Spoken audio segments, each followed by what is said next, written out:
Okay, students. Today we will study about the FCFS algorithm, first come first serve algorithm. That is a non-preemptive algo, and this topic is directly related to the operating system subject, right? तो non प्रियम्पटिव का basic मतलब क्या होता है? Non प्रियम्पटिव का मतलब होता है अगर किसी प्रोसेस को एक बार प्रोसेसर मिल जाता है तो firstly it will complete its work, then another process will enter, right? तो उसके बीच में कोई प्रोसेस इंटरफेयर नहीं करेगा जब तक वो अपना काम कंप्लीट ना कर ले। ठीक है, तो जैसे सपोज करो हम प्रोसेस आईडी की बात करें तो देयर आर 5 प्रोसेसेस हेयर।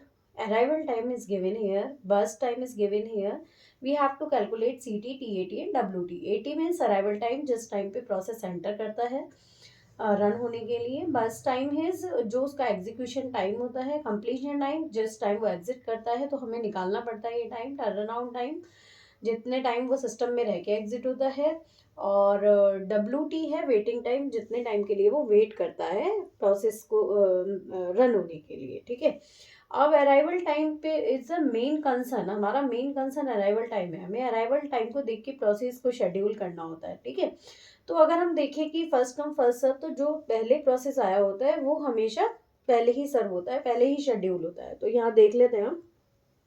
तो जब हमने यहाँ देखा तो 0 टाइम यूनिट पे हमारा P3 प्रोसेस आया। तो हमें इसके लिए सबसे पहले गैंट चार्ट बनाना होता है जिससे हम सीटी निकालते हैं। ठीक है, तो हमने गैंट चार्ट में देखा सबसे पहला जो प्रोसेस आया हुआ है जीरो अराइवल टाइम पे, दैट इज P3। हमने P3 को शेड्यूल किया, राइट?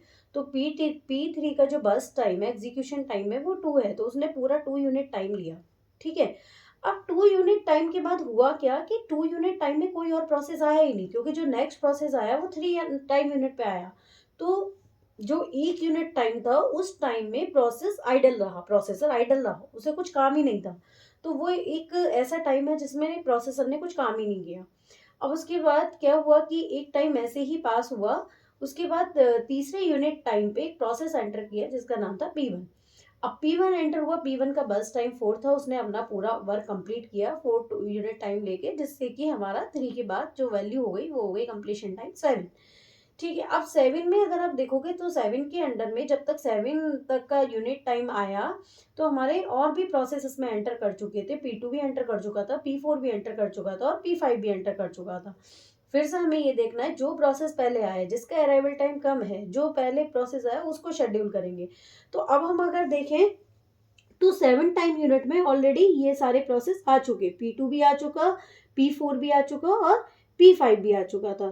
तो अब हमें फिर से वही देखना है कि पहले कौन सा प्रोसेस आया। तो पहले अगर हम देखें तो P5 आया। ठीक है, तो हमने P5 शेड्यूल कर दिया। P5 का जो बस टाइम है वो है 3, तो हमने 3 टाइम यूनिट को ऐड करके बना दिया 10। फिर हमें P2 और P4 है, दोनों का सेम टाइम है, तो आप कोई भी रन करा सकते हो। तो हमने रन करा लिया पहले P2। तो P2 ने अपना कितना टाइम लिया, 3 यूनिट टाइम लिया, दैट विल बी 13। उसके बाद हमने P4 को रन कराया तो P4 ने 1 यूनिट टाइम लिया, तो दैट इज 14। 13 + 1 = 14। अब हमारा CT कैसे निकालेंगे? CT हम इस गैंट चार्ट के हेल्प से निकालेंगे। तो देखिए P1 का कंप्लीशन टाइम क्या है, 7, जो ये लास्ट टाइम है। ठीक है, ये है 7, तो P1 का 7 हो गया। P2 का अगर आप देखेंगे तो P2 का टाइम जो कंप्लीशन टाइम है वो है 13। P3 का कंप्लीशन टाइम इज 2। P4 का कंप्लीशन टाइम है 14 और P5 का कंप्लीशन टाइम है 10। ठीक है, अब हमें निकालना होता है TAT। तो टर्न अराउंड टाइम का फॉर्मूला होता है CT माइनस AT। तो आप डायरेक्टली CT में से AT को माइनस करते जाइए और वैल्यू फाइंड आउट करते जाइए। 7 - 3 4, 13 - 5 8, 2 - 0 2, 14 - 5 9, 10 - 4 6। ऐसे ही सेम WT हमें फाइंड आउट करना है, TAT माइनस BT, राइट? तो अब हम इसमें भी क्या करेंगे, इसका फॉर्मूला है TAT minus BT, respective process के अकॉर्डिंग, राइट? तो 4 माइनस TAT माइनस BT, 4 - 4 0, 8 - 3 5, 2 - 2 0, 9 - 1 8, 6 - 3 3। तो हमारा TAT वैल्यू आ गई, WT वैल्यू आ गई, CT वैल्यू आ गई। तो अब हमें क्या करना है, अब हमारा ये पूरा जो हमें वैल्यू कैलकुलेट करनी थी वो वैल्यू कैलकुलेट हो चुकी है। तो हमें 2 टर्म्स और फाइंड आउट करनी होती है। एक होता है AWT, एवरेज वेटिंग टाइम, एक होता है TAT यानी कि एवरेज टर्न अराउंड टाइम। ठीक है, अब इसके लिए हमें क्या करना होगा, TAT की सभी वैल्यूज को आप ऐड करोगे और ऐड करके डिवाइड बाय 5 कर दोगे। ठीक है, सेम WT की ये सभी वैल्यूज को आप ऐड करोगे, जो भी एडिंग वैल्यू आएगी उसको डिवाइड बाय 5 कर दोगे, तो जो भी आंसर आएगा वो आपका एवरेज वेटिंग टाइम होगा और जो TAT को आप डिवाइड करके आओगे उसका हमारा एवरेज टर्न अराउंड टाइम हुआ। तो जब हम इन्हें कैलकुलेट करेंगे तो उसके अकॉर्डिंग जो हमारा एवरेज वेटिंग टाइम निकल के आता है that will be the 3.2 and the average turn around time will be 5.8। ठीक है, तो ये उसका होल प्रोसेस है to solve the FCFS question.